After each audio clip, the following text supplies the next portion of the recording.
Sabemos que existen algumas hierarquias de estudos epidemiológicos, estabelecendo, por exemplo, que os ensaios clínicos estariam no topo dos níveis de evidência. Depois estariam os estudos de coorte e estudos como os casos e controles estariam em um nível ainda inferior. De fato, tende-se a assumir que os estudos de casos e controles têm vieses inerentes a seu desenho. No entanto, todos os desenhos de estudos epidemiológicos podem ter vieses e apenas revisando criticamente a condução do estudo e os resultados que um epidemiologista pode fazer um juízo sobre a validade de um ou outro estudo, independente do desenho. Porém, é inegável que os estudos de casos e controles têm um maior risco de vieses, mas isto pode ser simplesmente o resultado da facilidade relativa com a que podem ser desenvolvidos esses estudos, levando a que pesquisadores, talvez sem experiência ou sem adequada preparação, comecem a acumular, a produzir uma grande quantidade destes estudos. No entanto, sob as devidas circunstâncias, os estudos de casos e controles podem fornecer estimativas tão válidas como os estudos de coorte dos efeitos de exposições sobre doenças importantes em saúde pública. Neste vídeo, vamos falar das generalidades dos estudos de casos e controles, as medidas de associação e esperamos que fiquem muito motivados para estudar um pouco mais sobre este tipo de estudos epidemiológicos. Então vamos lá, gente.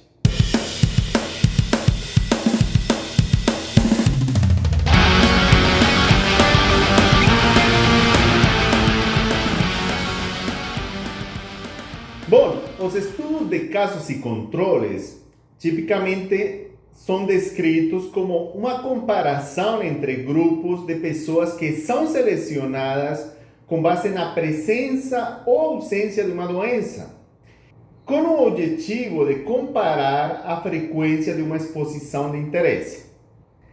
A visão clássica está focada na comparação da história de exposição, tanto em casos como controles, e frequentemente este desenho é interpretado como uma coorte para trás, né? Um inverso de um estudo de coorte.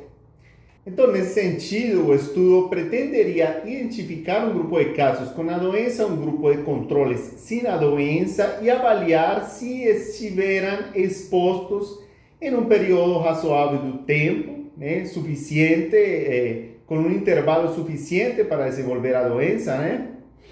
E dessa forma poder comparar a frequência dessa exposição. Por isso, muitas vezes, este desenho era considerado como sinônimo de um estudo retrospectivo. Aqui temos um exemplo hipotético. Imaginem que um grupo de pesquisadores quer avaliar a associação entre toxoplasmose durante a gestação e um problema pós-natal de deficiência intelectual em crianças. Estes poderiam ser resultado de um estudo de casos e controles, onde estaríamos comparando 300 casos com esse problema de deficiência intelectual contra 300 casos sem esse problema. A ideia seria comparar, então, a frequência de um indicador de exposição a toxoplasmose, por exemplo, a sorologia, para sorologia específica para esta infecção, né? E a expectativa é que se essa infecção está associada com um problema de saúde, então haveria uma maior frequência desse indicador, dessa exposição, né? Nos casos do que nos controles. Aqui neste caso, 45 de 300 seriam positivos para esse indicador, que seria maior do que os 15 de 300 nos controles. Especificamente, esto daria uma frequência de 15% do fator, uma presença do fator de risco de 15% nos casos, que seria superior aos 5% nos controles, o que sugeriria que existe uma associação positiva. Uma visão mais moderna dos estudos de casos e controles é que este desenho consiste numa amostragem tanto de casos né, da doença que nos interessa pesquisar, como da população que deu origem aos casos. Então, a ideia é que os casos selecionados para a pesquisa representem o conjunto de pessoas que têm a doença e os controles representem a população fonte, aquela da qual provém os casos. E a ideia é poder medir em cada um desses grupos a frequência da exposição ou das exposições que nos interessa avaliar. Então, esta visão parte da ideia de que existe uma população fonte, né, uma comunidade onde aparecem casos da doença, né, todos os quais poderiam ser elegíveis para a pesquisa, mas provavelmente os pesquisadores só têm acesso a um grupo deles, né, ou fazem alguma amostragem desses casos. E neles se avalia quem estava e quem não estava exposto ao fator de risco que está sendo avaliado. Depois, se selecionaria uma amostra dentro da população para avaliar também neles quem estava e quem não estava exposto. Esse seria, então, o grupo controle. Então, é interessante que esta visão localiza tanto a seleção dos casos como dos controles no contexto de uma coorte populacional, né? Então, existe uma coorte de pessoas que estão na comunidade, né, que talvez a gente não tenha acesso a todas as informações dessa coorte, mas a gente pode identificar alguns casos e procurar alguns controles para fazer essa comparação que nos interessa em relação às exposições. Então, normalmente, a gente não tem acesso às informações de toda a população. Às vezes pode existir dentro de uma comunidade algum tipo de registro, até amostras armazenadas de uma coorte de pessoas, né? Dentro das quais poderiam ser selecionados alguns controles para avaliar, né, os indicadores dos fatores de risco, né? Mas a ideia geral é tentar ser mais eficiente, não precisando avaliar todos os indivíduos dessa comunidade. Então, imaginem este exemplo, imaginem que existe uma coorte de 100.000 pessoas que em algum momento poderiam ter sido avaliadas e tivessem amostras armazenadas, por exemplo, pessoas que tiverem doado sangue, por exemplo, e que aportaram amostras para serem armazenadas em algum banco, por exemplo, de amostras, algum biobanco, né? Ou pessoas, por exemplo, com frequência em alguns países armazenam amostras de jovens militares, né, no início da sua carreira militar, e é possível depois estudar essas amostras para avaliar a frequência de algumas exposições. Então imagine uma coorte de pessoas que tem algumas amostras armazenadas, uma coorte grande, né? E pensemos que essa coorte poderia ser avaliada em algum momento, identificar ou reunir um número de casos de alguma doença. Por exemplo, neste caso hipotético, um caso de reunir um número importante de casos de câncer. Se na coorte, por exemplo, houver uns 2.000 casos de câncer, a gente podia ir e pesquisar as amostras dessas pessoas que foram coletadas, né, previamente, estão armazenadas, e não precisaríamos avaliar a frequência de exposição em absolutamente todas as 100.000 pessoas. A gente poderia selecionar um grupo de controles e avaliar exposições, tanto em casos como em controle, da mesma forma. Imaginemos uma situação hipotética onde queremos avaliar se os níveis de DDT no sangue estão associados com a incidência deste câncer.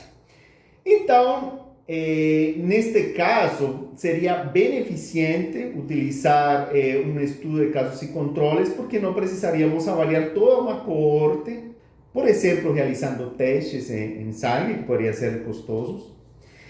E, dessa forma, teríamos um bom poder para avaliar esta associação, não precisaríamos gastar tanto recurso.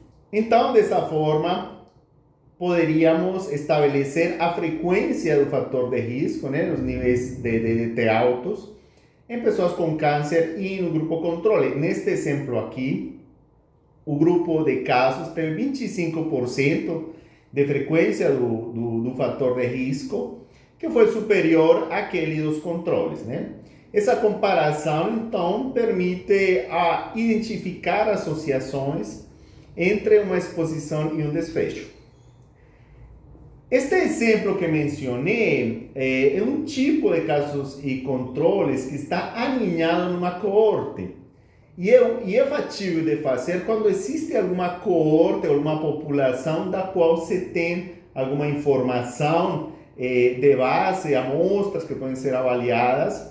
E esse desenho acaba tendo várias vantagens, como por exemplo, ser muito eficiente, porque não precisaria fazer testes em toda a coorte. E também permite estabelecer uma relação temporal, porque se o estudo de casos e controles está alinhado numa coorte, poderemos ter uma ideia da sequência de eventos e podemos, por exemplo, saber que a exposição precede ao desfecho, que é uma coisa importante para estabelecer nexo causal. Alguns pontos que são bem importantes para um estudo de coorte é que tanto a identificação dos casos como dos controles seja independente da exposição. Quer dizer, a exposição não deveria influenciar a probabilidade de ser incluído no estudo. A ideia é que os controles sejam selecionados entre aqueles que, se desenvolvessem a doença, teriam entrado no estudo como casos. Entre as vantagens dos estudos de casos e controles é que permitem estudar doenças raras ou com longos períodos de latência, porque não precisaria ter um acompanhamento rigoroso de toda uma coorte, por exemplo, né, até conseguir um número suficiente de casos para poder fazer as análises. Aqui, nesses estudos, podemos esperar ou ir atrás dos casos que já aconteceram e procurar um grupo de referência, um grupo controle para fazer a comparação da exposição. Logicamente, por conta disso, acabam sendo mais baratos, mais rápidos, né? Necessitaria menos indivíduos para detectar as associações quando elas existirem, né? E também permite explorar simultaneamente múltiplas exposições. Então, por exemplo, se eu tenho uns casos, uns controles, eu posso avaliar mais de uma exposição em cada um deles e identificar vários fatores de risco para uma doença. No entanto, um desenho que costuma ter um maior risco de vieses. Por exemplo, a medição da exposição pode ser difícil se feita de forma retrospectiva, porque o fato de ter a doença pode influenciar, por exemplo, a memória da pessoa. Pode ser, por exemplo, que os casos tendam a se lembrar mais das exposições em geral, né? Também, dependendo da forma como forem selecionados os controles, poderia-se introduzir vieses de seleção. E muitas vezes a informação das exposições é coletada a partir de registros. Então, dependeríamos da qualidade desse registro para levantar de forma acurada esses dados. Também pode ser ineficiente para avaliar exposições raras, por exemplo, exposições laborais, né? Aí, nessas situações, seria melhor acompanhar ou tentar acompanhar uma coorte exposta e comparar com uma não exposta, né? Quer dizer, fazer um estudo de coorte pode ser mais rápido do que avaliar uma grande quantidade de casos e controles para identificar algumas pessoas expostas. E, às vezes, pode ser difícil estabelecer a relação temporal, particularmente quando o estudo de casos e controles não é alinhado numa coorte. Então, os princípios importantes dos estudos de casos e controles é que é importante que os casos representem realmente a população que está doente. E quando falamos que represente, e que a frequência de exposição neles realmente seja a mesma do total de pessoas com a doença. Por isso, é importante uma adequada definição da doença e estabelecer critérios rígidos para o diagnóstico desses casos, sem perder de vista que eles devem representar a população de pessoas com a doença. Que coisas poderiam afetar essa representatividade? Então, se espera que os casos sejam uma amostra representativa de todas as pessoas com a doença. Que problemas podem acontecer quando a gente vai procurar casos? Por exemplo, se a gente procura os casos apenas entre aqueles que estão em uma situação de doença ou gravidade específica, ou que estão já hospitalizados, talvez não se represente adequadamente todos os casos com uma doença. Por quê? Imaginem aqui, por exemplo, o grupo, nesta barra mais larga, neste quadro maior, o grupo de pessoas com a doença.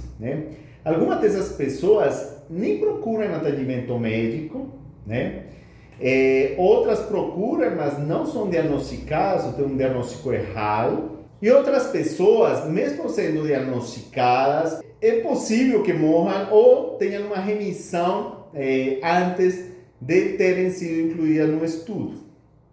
Dessa forma, muitas vezes os casos disponíveis para o estudo não representam todos os casos da doença, e isso pode introduzir vieses.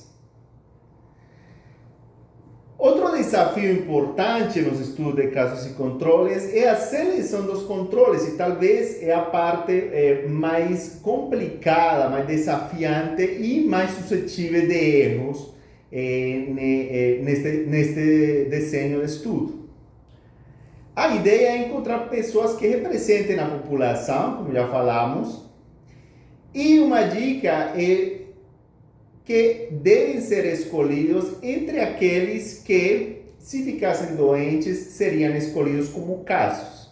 É importante que a seleção desses controles seja independente da exposição. Quer dizer, que a exposição não influencie a probabilidade de ter sido incluído como controles.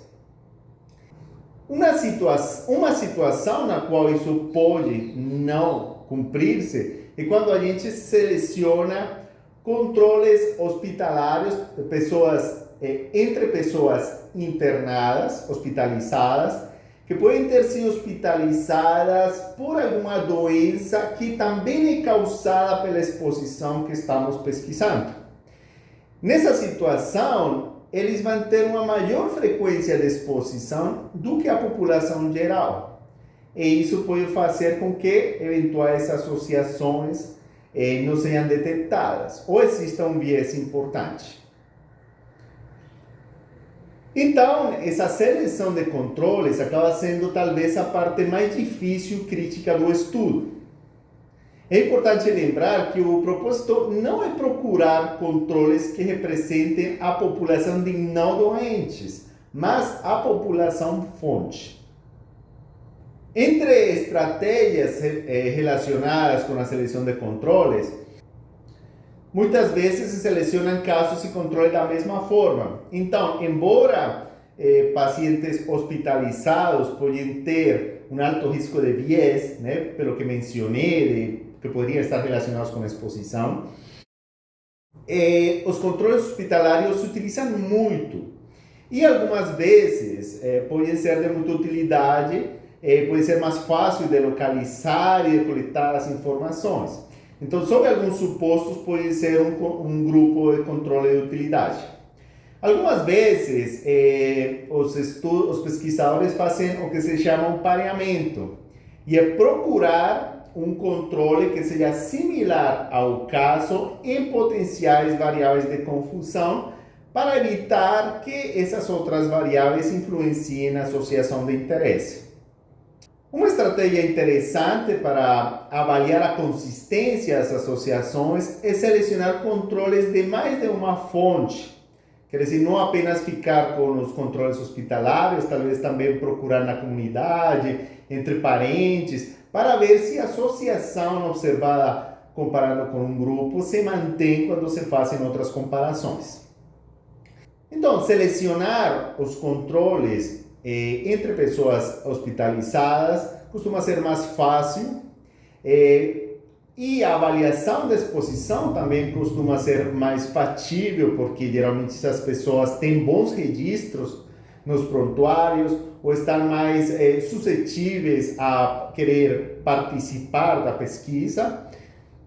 No entanto, como já falei, às vezes as doenças que levaram a esses controles a estar hospitalizados poderiam estar relacionadas com a exposição de interesse. E isso poderia influenciar a estimação da associação de interesse. Quando os casos são selecionados a partir de uma população bem definida, geralmente se prefere obter os controles a partir de uma amostra populacional. Isso seria o ideal para efeito de representar a frequência de exposição entre a população fonte. No entanto, logisticamente pode ser mais difícil porque precisa identificar, localizar essas pessoas, fazer todo um processo de amostragem populacional, todo um desenho de amostragem. E muitas vezes essas pessoas estão menos motivadas a participar da pesquisa. Também existem outros grupos que podem ser interessantes, como amigos, parentes, vizinhos, esposos das pessoas que estão dos casos. Geralmente são pessoas que vão ter uma maior chance de colaborar, né? E algumas coisas e podem ser semelhantes dos casos em relação a variáveis de confusão, o que pode ser algo positivo. O problema é que com frequência tendem a ter a mesma frequência de exposição do que os casos. E isso tenderia a subestimar as associações existentes. Outro ponto importante é quantos controles eu posso incluir no meu estudo por cada caso. Se fosse igualmente fácil conseguir casos que controles, o ideal seria, o mais eficiente do ponto de vista estatístico, seria selecionar um caso por um controle, ou um controle por cada caso. No entanto, geralmente é bem mais fácil conseguir controles do que casos. Por isso, geralmente se aumenta a 2 controles por caso, 3 controles por caso, e até 4 controles por caso ainda aumenta significativamente o poder do estudo. Mais do que 4 controles por caso, geralmente não vai aumentar muito o poder do estudo para avaliar associações existentes. Bom, uma vez selecionados os casos e os controles, a avaliação da exposição é outro componente crítico deste tipo de estudos. Esse processo deve ser feito da forma mais semelhante possível para casos e controles. Idealmente, os entrevistadores não deveriam conhecer a hipótese testada, para que isso não influencie a forma de avaliar os participantes. E é muito importante definir qual o período da história da exposição que é relevante para a etiologia da doença. Então, nesse sentido, é importante conhecer o período de indução até desenvolver a patologia. Quando é coletada a informação, vem a fase de análise e na qual se obtém medida de associação. Nos estudos de casos e controles, em princípio, não é possível calcular a incidência da doença, pois é o pesquisador quem define quantos casos e quantos controles vai incluir no estudo. Então, a frequência da doença pode ser definida de forma arbitrária. Então, o que se costuma fazer é comparar a frequência das exposições e obter por medida de associação o odds ratio, ou a razão de chances, que é uma medida de associação que pode ser obtida tanto em estudos de casos e controles como em estudos longitudinais. Lembremos que a odds, ou chance, é a razão da probabilidade de um evento ocorrer pela probabilidade dele não ocorrer. Quer dizer, P de probabilidade dividido por 1 menos P. Então, imagine um estudo de coorte onde existe um grupo de pessoas expostas e não expostas. Neste desenho, poderíamos avaliar a incidência de eventos e poderíamos comparar a odds do evento em expostos e não expostos. Seria uma forma de comparar a incidência desta doença.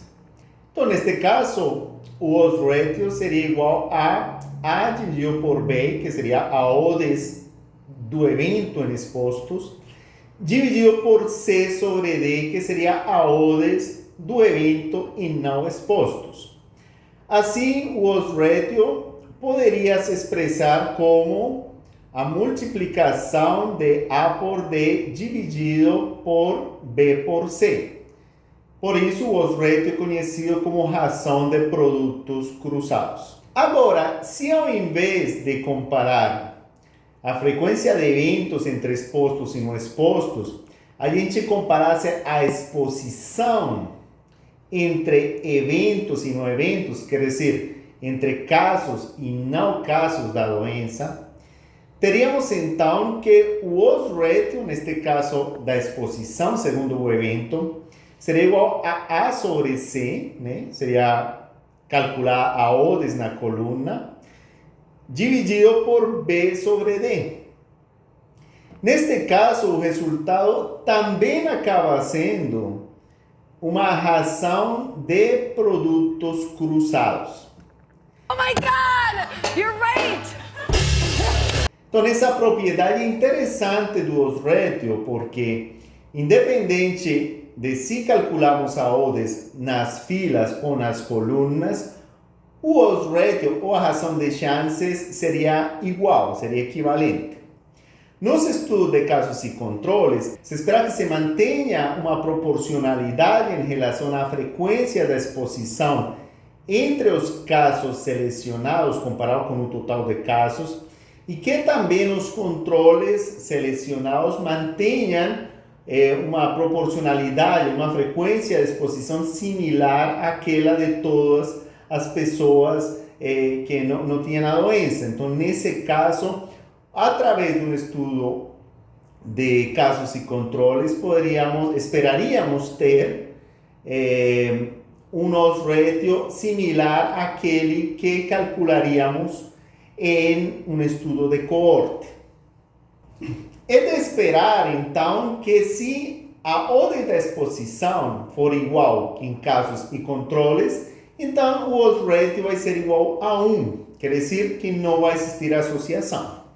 Um resultado de odds ratio superior a 1 seria o esperado quando existe uma associação positiva, quando a exposição está associada a um aumento do risco da doença.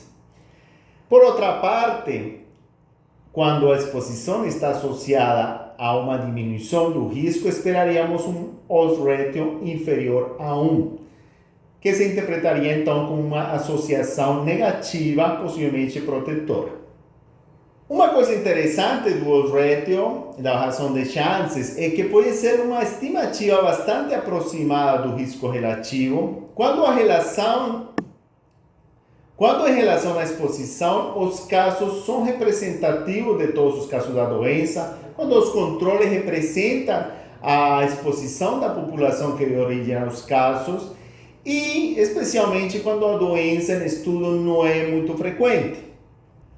Lembremos que o risco relativo é a razão entre incidências. Então, se estivermos em uma coorte, poderíamos calcular, utilizando esta tabela, o risco relativo como a razão entre incidências, neste caso seria A, que seriam os casos expostos, dividido por A mais B, que seria o total de pessoas expostas, dividido por C sobre C mais D, que seria a incidência do evento entre os que não estão expostos. Se a incidência for rara, então ao lado de B, A seria desprezível, né? Seria muito pequeno. E C também seria muito pequeno, ou desprezível, né? Dispensável em relação a D, né? Então, isto seria igual, né? Este risco relativo seria bastante próximo a a razão das odds, quer dizer, ao odds rate. Oh my God! You're right! Então, vamos ver isto em um exemplo. Imagine uma coorte. Vamos retomar o exemplo da coorte de 100 mil pessoas, das quais 2.000 desenvolveram algum câncer. E consideremos que temos a situação hipotética em que temos os dados de exposição de toda a coorte, né? Neste caso hipotético, a exposição estaria frequente em mais de 15.200 pessoas e os não expostos seriam 84.800. Os casos estariam distribuídos entre 500 entre os expostos e 1.500 entre não expostos. A incidência em expostos seria de 3,29% e de não expostos de 1,77%.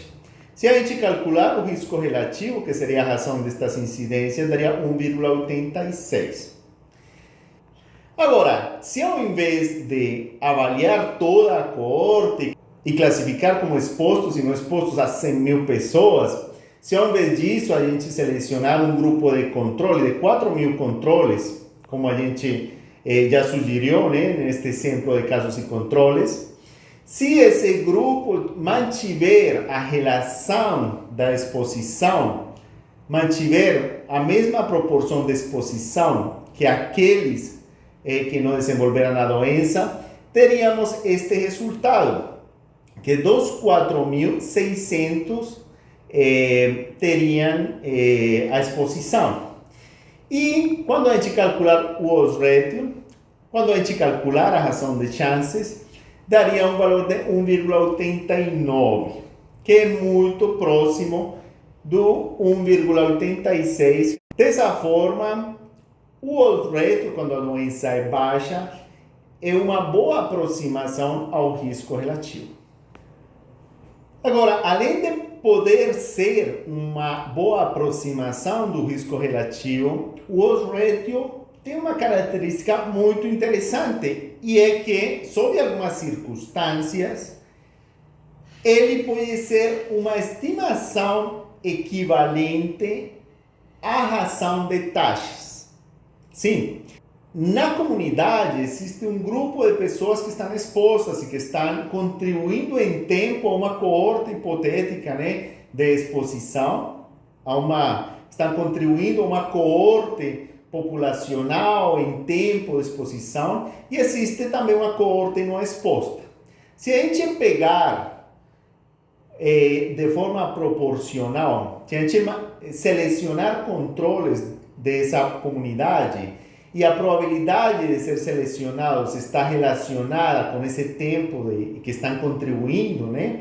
Então é possível que exista esta equivalência, e que a taxa de seleção de controles expostos seja similar à taxa de controles não expostos. Então, nesse caso, B sobre D, né, na tabela de 2x2, seria equivalente ao tempo que estão contribuindo a coorte populacional os expostos, dividido pelo tempo que estão contribuindo os não expostos. Se, além disso, a razão entre expostos e não expostos dos casos representa aquela razão de expostos e não expostos de todos os casos da doença na população, então A sobre C, que seriam os casos selecionados expostos, dividido pelos casos não expostos, né, representaria essa mesma razão na comunidade. Se isso acontecer, então a razão de taxas, que seria a razão, a divisão entre casos expostos na comunidade, dividido pelo tempo de exposição, dividido pela mesma taxa, mas não expostos, né? Seria equivalente a A sobre B dividido por C sobre D, né? Quer dizer, seria igual ao odds ratio. Oh my God! You're right! Isso é bem interessante porque o odds ratio poderia acabar sendo, sob essas circunstâncias, mais do que uma aproximação do risco relativo. Poderia acabar sendo uma estimativa direta da razão de taxas, que é uma medida importantíssima para efeitos de inferência causal. Bom, então, em quais circunstâncias seria desejável fazer um estudo de casos e controles? Acaba sendo um desenho muito eficiente para, em situações onde a obtenção de dados de exposição é difícil ou custosa. Acaba sendo um desenho muito eficiente para estudar doenças raras ou que têm um longo período de indução. Também pode ser um dos primeiros desenhos para estudar uma doença da qual se conhece pouco, ou em uma população muito dinâmica, onde é difícil acompanhar uma coorte. Bom, gente, então, concluindo, os desenhos de casos e controles podem ser de muita importância para o estudo de determinantes e intervenções para doenças emergentes em saúde pública ou doenças raras, ou para o estudo de exposições que têm longos períodos de latência até causar um efeito evidenciável. Espero que tenham ficado muito motivados para estudar e aprender um pouco mais sobre este desenho de estudo. E no final deste vídeo vou deixar algumas referências que espero desfrutem. Bom, gente, obrigado pela atenção e até a próxima.